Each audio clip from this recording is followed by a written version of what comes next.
Hi everyone, it's Miss LaChance back again with another read aloud video. Now we've reached a pretty exciting part of Flora and Ulysses in the last video that I made. Today we're going to be reading chapters 36 through 42, and I'm going to give you a little recap before we start. I also wanted to let you know that this video is going to be in a little bit of a different format, so instead of me sitting here reading like this, I'm going to be recording my voice reading and taking pictures of the pages so that you can read along with me. The reason why I'm doing that is because this is a little bit of a longer read, and I want you to be able to see the pictures up closely. Now let's get into the recap. So in the last few chapters we read George Buckman, Flora's father, took her on a little ride to the giant donut with a sack and a shovel in the back of his car.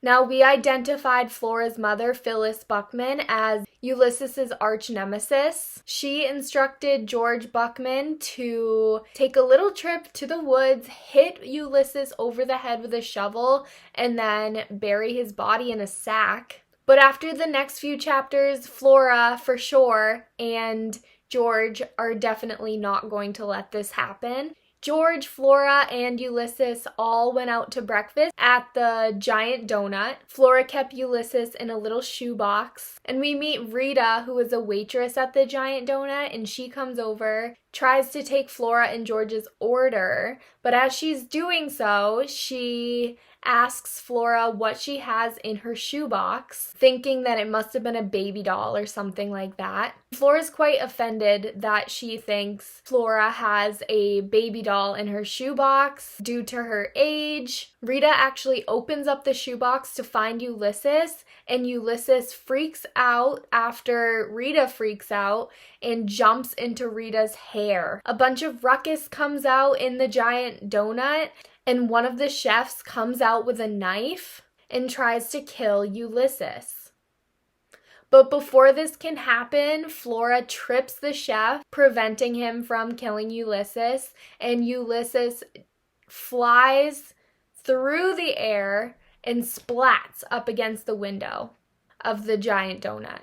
This causes him to pass out, and actually Flora is speculating that he might have a concussion. Chapter 35 ends with Flora and George taking Ulysses to the Blixen Arms, which is George's apartment complex, to do everything in their power to save Ulysses. In the giant donut, George actually sees that Ulysses is a special squirrel, and he agrees not to go through with Phyllis's plan of hitting Ulysses over the head with a shovel and burying him in the woods. So a lot went on in the last few chapters we read, so without any further ado, let's get into chapter 36, called Surprise, Anger, Joy.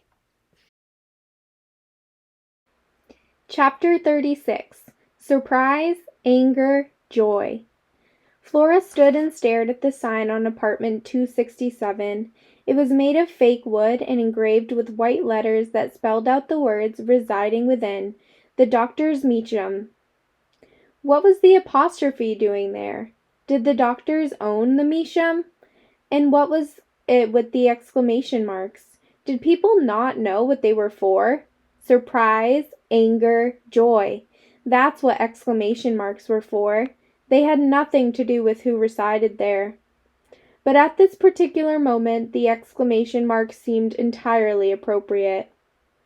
It was terribly exciting that a doctor, who didn't know how to use apostrophes, lived in apartment 267. "What are you staring at?" said her father. He was putting his key into the door of apartment 271, and he was laughing softly. "A doctor lives here," said Flora. "Dr. Meacham," said her father. "I'm going to see if he can help with Ulysses," said Flora. "Excellent idea," said her father. He opened up the door of his apartment. He looked to the left and then to the right. "Keep your eyes open for Mr. Claus," he said. "I'll join you in a bit." He slammed the door just as Flora raised her hand to knock on Dr. Meacham's door.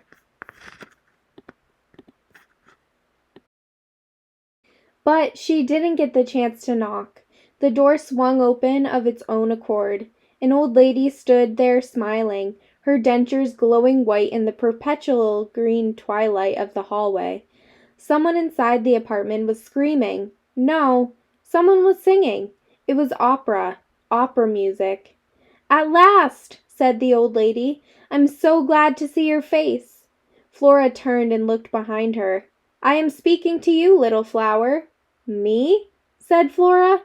"Yes, you, little flower, Florabelle, beloved of your father, Mr. George Buckman. Come in, little flower, come in."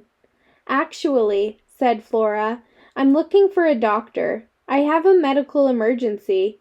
Of course," said the old woman.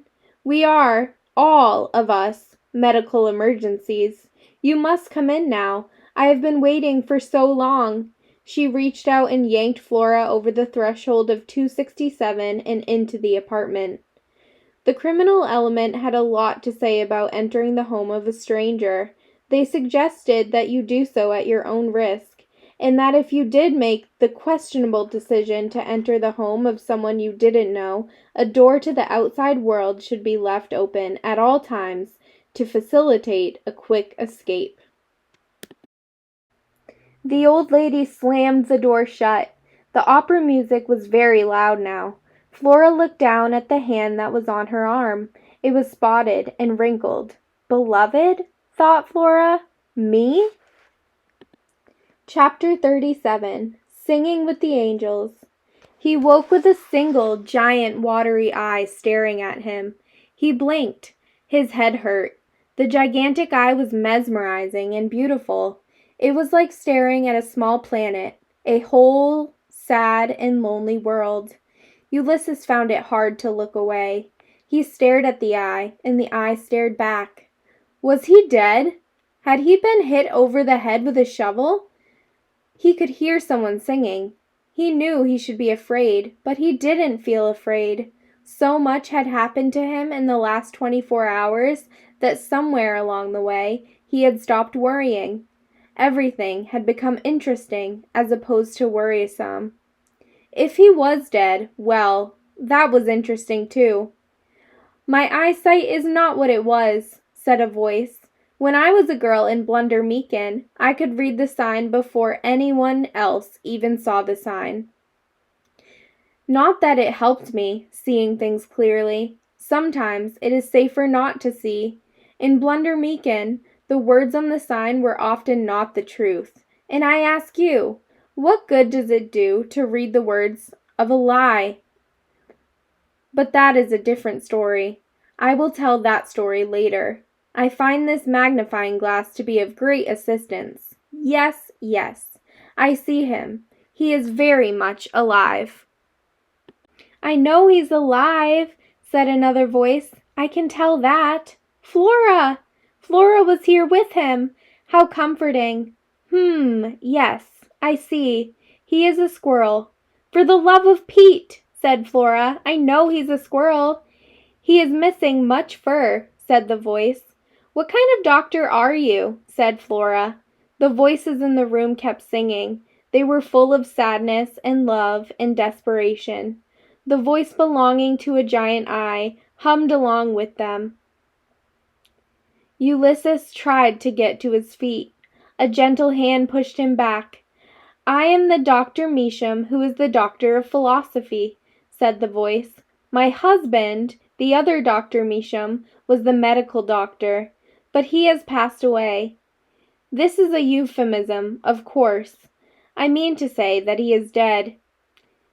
He is departed from the world. He is elsewhere and singing with the angels." Ha! There is another euphemism, singing with the angels. I ask you, why is it so hard to stay away from the euphemisms? They creep in, always, and attempt to make the difficult things more pleasing. So, let me try again.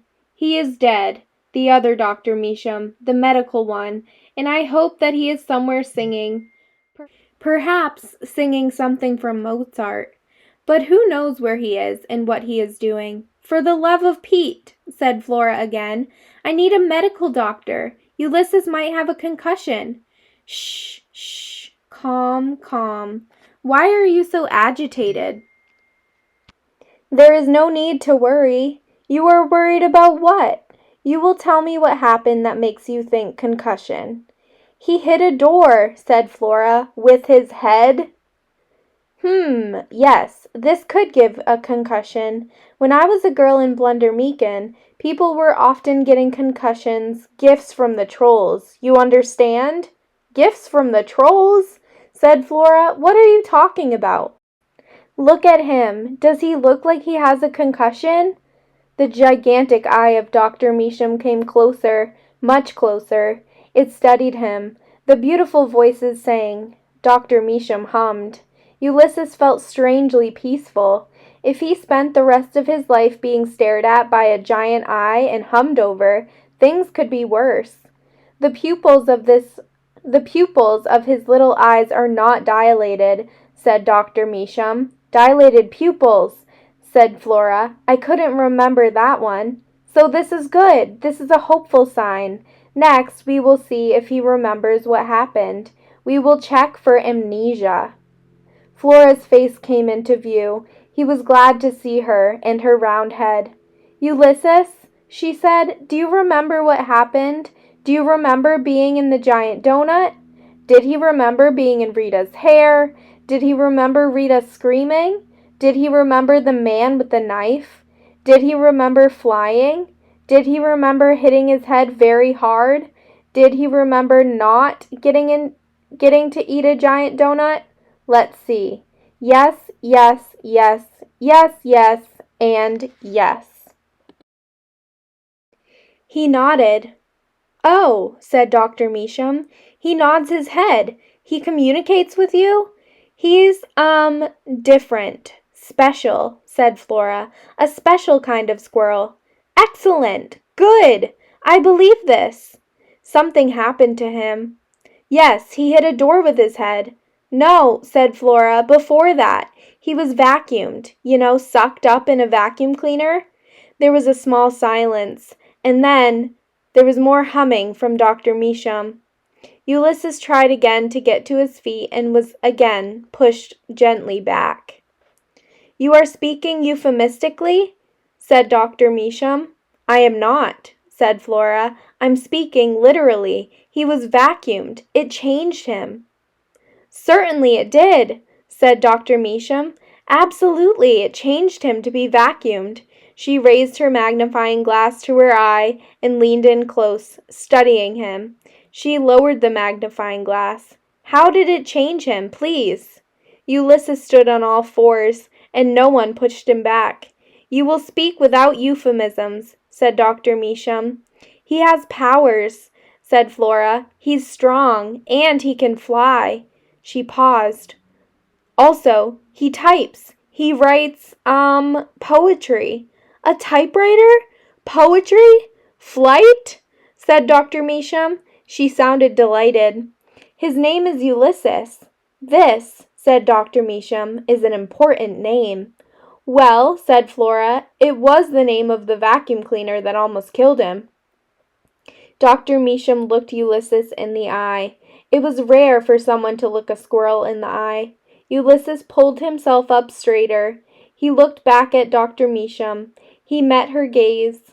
You must also list among his powers the ability to understand. This is no small thing, to understand, Dr. Measham said to Flora. And then she turned back to Ulysses. You are feeling maybe a little sick to the stomach? Ulysses shook his head. Good, said Dr. Measham. She clapped her hands together. I am thinking that Ulysses is not concussed. There is only this little cut on his head. Other than that, fine, good, great. I am thinking that maybe the squirrel is hungry. Ulysses nodded. Yes, yes, he was very hungry. He would like eggs sunny side up. He would like a donut with sprinkles. Chapter 38. Unremitting Darkness. You, said Dr. Measham to Flora, will have a seat on the sofa and listen to Mozart, and I will go make us some sandwiches. What about my father? said Flora. "Shouldn't I tell him where I am?" "Mr. George Buckman knows where you are," said Dr. Measham. "He knows that you are safe. So, good. All is good. You will sit on the horsehair sofa, please." Dr. Measham went into the kitchen, and Flora turned and looked at the couch. It was a huge couch. She dutifully sat down on it and then slowly, very slowly, slid off it. "Wow," she said. She climbed back up on the couch and concentrated on staying put. She sat with her hands on either side of her and her legs straight out in front of her. She felt like an oversized doll. She also felt very, very tired and a tiny bit confused. "Maybe I'm in shock," she thought. "Terrible things can happen to you" had done an issue listing the symptoms of shock, but Flora couldn't remember what they were. Was one of the symptoms of shock that you couldn't remember the symptoms of shock? She looked over at Ulysses. He was still sitting on the dining room table. He looked confused too. She waved at him, and he nodded back. And then she noticed that there was a picture hanging on the wall opposite the couch. It was a painting of what looked like nothing but darkness, unremitting darkness. Unremitting darkness was a phrase that occurred often in the criminal element. But why would someone paint a picture of unremitting darkness? Flora slid off the couch and walked over to the painting and stared at it more closely. In the middle of all the darkness, there was a tiny boat. It was floating on a black sea. Flora put her face right up against the painting. Something was wrapped around the boat, some tentacled shadow. For the love of Pete! The tiny boat on the dark sea was getting eaten by a giant squid. Flora's heart protested with a small thud of fear. "Holy Bagumba!" she whispered. From the kitchen, there came the sound of clinking silverware and crashing plates. The opera music ended. "Ulysses?" said Flora. She looked behind her and saw the squirrel sitting on the floor sniffing his tail. "Come here," she said to him. He walked over to her, and she picked him up and put him on her shoulder. "Look," she said. He stared at the painting. "This boat is getting eaten by a gigantic squid." He nodded. "It's a tragedy," said Flora. "There are people on that boat. There are people on board that boat. Look, you can see them. They're ant-sized."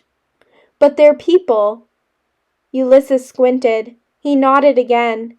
"They're all going to die," explained Flora. "Every last one of them. As a superhero, you should be outraged. You should want to save them. Incandesto would." "Ah," said Dr. Measham, coming up behind them. "You are studying my poor, lonely giant squid." "Lonely?" said Flora. "The giant squid is the loneliest of all God's creatures. He can sometimes go for the whole of his life without seeing another of his kind." For some reason, Dr. Measham's words conjured up the face of William Spiver, white-haired and dark-eyed. Flora's heart squinched up. "Go away, William Spiver," she thought. "That squid is a villain," said Flora out loud. "He needs to be vanquished. He's eating a boat, and he's going to eat all the people on the boat." "Yes, well, loneliness makes us do terrible things," said Dr. Measham, "and that is why the picture is there, to remind me of this. Also, because the other Dr. Measham painted it when he was young and joyful." "Good grief," thought Flora. "What did he paint when he was old and depressed?" "Now you will sit on the horsehair sofa, please," said Dr. Measham, "and I will bring out the jelly sandwiches." Flora sat down on the couch. Ulysses was still on her shoulder. She put up her hand and touched him. He was warm. He was a small engine of warmness. "The giant squid is the loneliest creature in all existence," said Flora out loud. And then, to keep things grounded and in perspective, she muttered, "Seal blubber." And then she whispered, "Do not hope, instead observe." She kept her hand on the squirrel. Chapter 39. The tears roll off. Dr. Measham came out of the kitchen holding a pink plate with small sandwiches on it. She sat down next to Flora. "You are enjoying the horsehair sofa," she said to Flora. "I guess," said Flora. She wasn't sure exactly how someone enjoyed a horsehair sofa. "You will eat a jelly sandwich," said Dr. Measham. She extended the plate to Flora. Ulysses leaped off Flora's shoulder and into her lap. He sniffed the plate. "Our patient is hungry," said Dr. Measham. "He never had breakfast," said Flora. She took two sandwiches and handed one to Ulysses. "This sofa," said Dr. Measham, "is the sofa of my grandmother. She was born on this sofa, in Blundermeakin. She lived the whole of her life there, and she is buried there in a dark wood, but that is a different story. What I meant to say is that when I was a girl in Blundermeakin, I sat on this sofa and spoke with my grandmother about inconsequential things well into the gloom of the evening. That is what a girl in Blundermeakin did in those days. She was expected to speak of inconsequential things as the gloom of the evening descended. Also, she must knit. Always the gloom was descending in Blundermeakin. Always, always. One was knitting outfits for the little trolls. "What little trolls?" said Flora. "And where's Blundermeakin?" "Never mind about the trolls for now. I meant only to say that life was very gloomy then, and one was always knitting." "It sounds lousy," said Flora. "It was exactly this, lousy," said Dr. Measham. She smiled. Her dentures were very bright. There was a smear of grape jelly on one of her fake incisors. Flora reached for another sandwich. Had terrible things can happen to you ever warned against eating jelly sandwiches in the house of a woman from Blundermeakin? "Your father is a lonely man," said Dr. Measham. "Also very sad. To leave you. This broke his heart." "It did?" said Flora. "Yes, yes. Mr. George Buckman has sat on this horsehair sofa many times. He has talked of his sadness. He has wept. This sofa has seen the tears of many people. It is a sofa that is good for tears. They roll off it, you see." Her father had sat on this couch and wept as the gloom of the evening descended. Flora suddenly felt like she might cry too. What was wrong with her? "Seal blubber," she thought. The word steadied her. She handed another sandwich to Ulysses. "Your father is very capacious of heart," said Dr. Measham. "Do you know what this means?" Flora shook her head. "It means that the heart of George Buckman is large. It is capable of containing much joy and much sorrow." "Oh," said Flora. For some reason she heard William Spiver's voice saying that the universe was a random place. "Capacious heart," said Dr. Measham's voice. "Random universe," said William Spiver's. Capacious, random, heart, universe. Flora felt dizzy. "I'm a cynic," she announced for no particular reason and in a too loud voice. "Bah, cynics," said Dr. Measham. "Cynics are people who are afraid to believe." She waved her hand in front of her face as if she were brushing away a fly. "Do you believe in, things?" said Flora. "Yes, yes, I believe," said Dr. Measham. She smiled her too bright smile again. "You have heard of Pascal's wager?" "No," said Flora.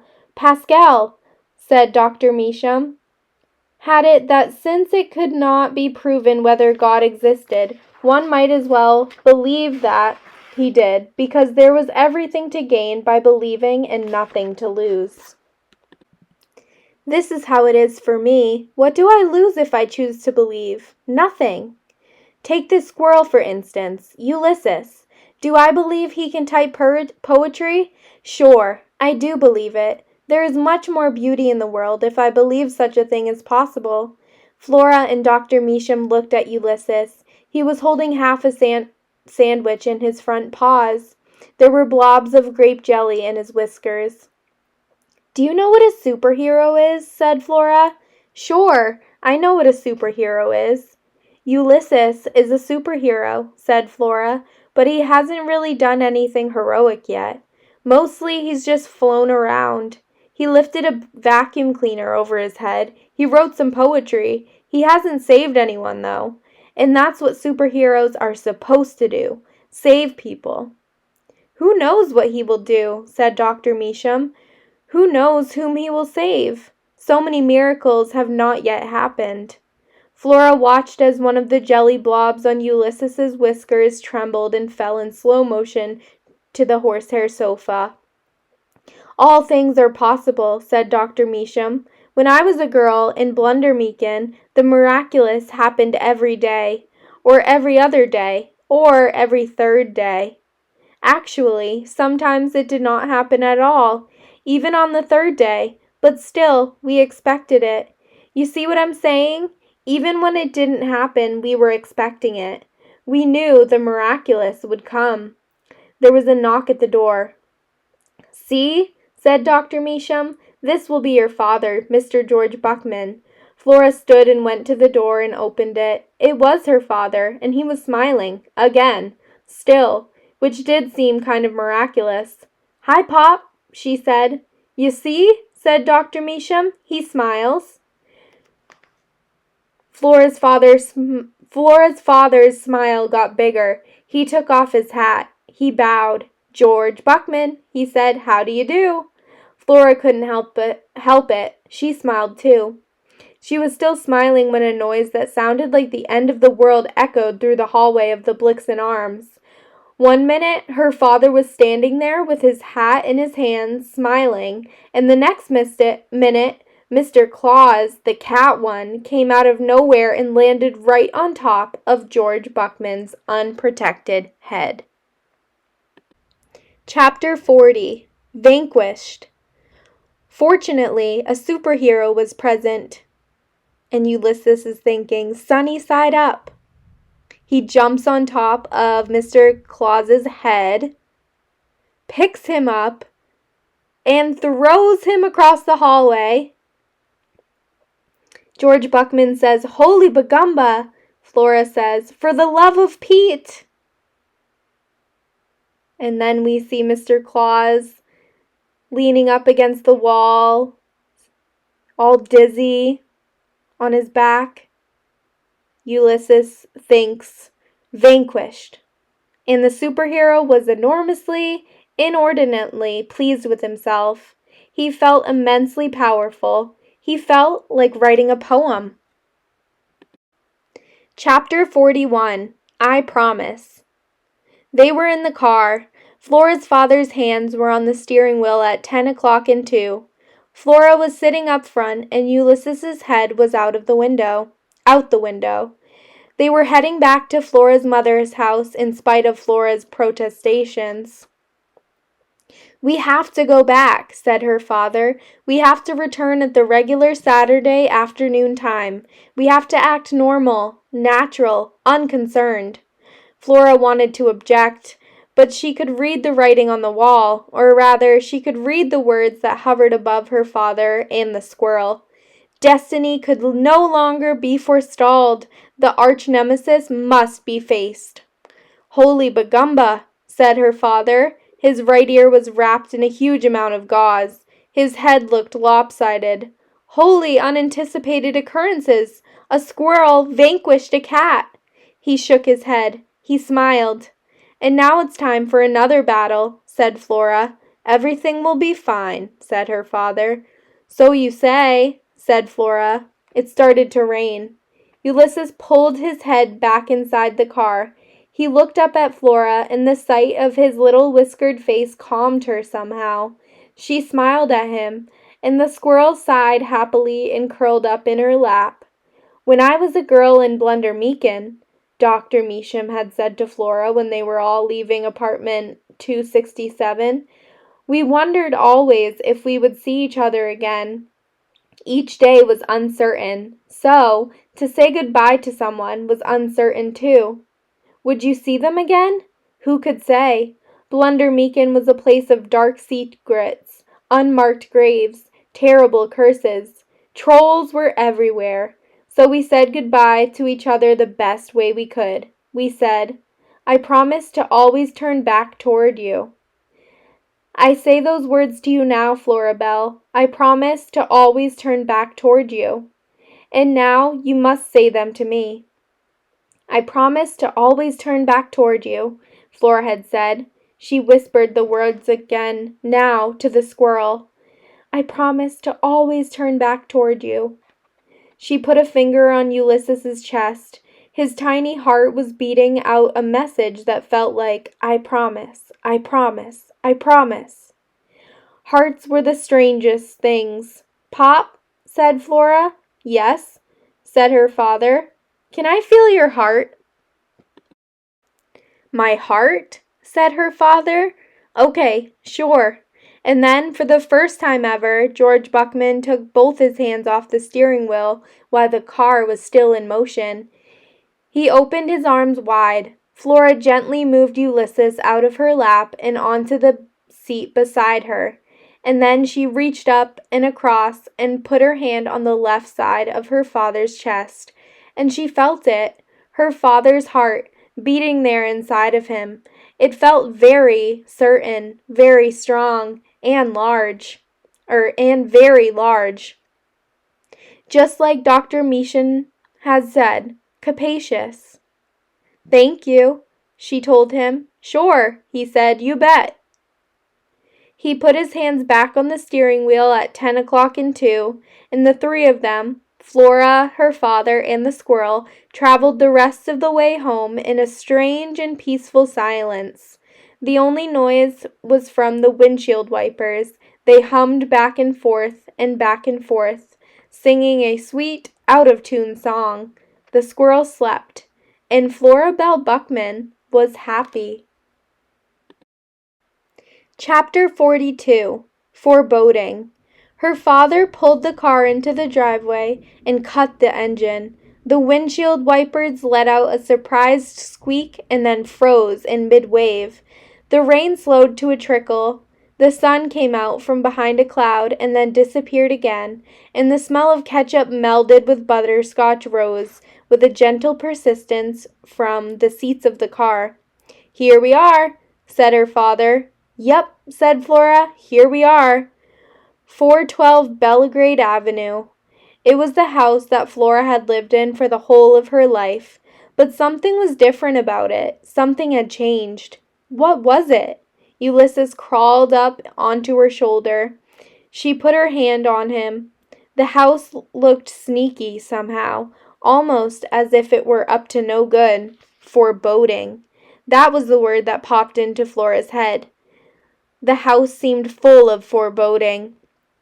Do inanimate objects, couches, chairs, spatulas, etc., absorb the energy of criminals, the wrongdoers among whom they live? The criminal element had queried in a recent issue. It is, of course, entirely unscientific to assume such a thing, but still, we are forced to admit that in this woeful world there exists objects with an almost palpable energy of menace, spatulas that seemed cursed, couches that contained literal and metaphorical stains of the past, houses that seemed to perpetually groan and moan for the sins contained in their environs. Can we explain this? No. Do we understand this? We do not. Do we know that criminals exist? We do. We are also terribly and unfortunately certain that the criminal element will be forever among us. And the arch-nemesis, thought Flora, the arch-nemesis will be forever among us too. Ulysses's arch-nemesis is in that house right now. Do you remember the darkness of 10,000 hands? Flora said to her father. Yup, said her father. He wields 10,000 hands of anger, greed, and revenge. He is the sworn enemy of Incandesto. He's Incandesto's arch nemesis, said Flora. Right, said her father. I tell you what, the darkness of 10,000 hands better stay away from our squirrel. He honked the horn. Home the warrior, he shouted. Home the cat-conquering superhero squirrel. Ulysses puffed out his chest. Let's go, Flora said. We have to do it. We have to face the arch nemesis. Right, said her father. Bravely forward. And he honked the horn again. And that is the end of chapter 42. In the next read aloud video, we are going to be reading chapters 43 through 49 of Flora and Ulysses, of course. But before I end this video, I actually have a discussion question for you guys to think about or even respond to in the comment section below. Now, in this chapter, we meet a new character, Dr. Measham, and she has a painting of a squid apparently eating a boat filled with people. And this is very upsetting to Flora. Dr. Measham explains, loneliness makes us do terrible things. I want you to think about how this fits in with the story. Anyways, my friends, thank you so much for watching this read aloud video, and I'm looking forward to seeing you in the next one. Bye, friends.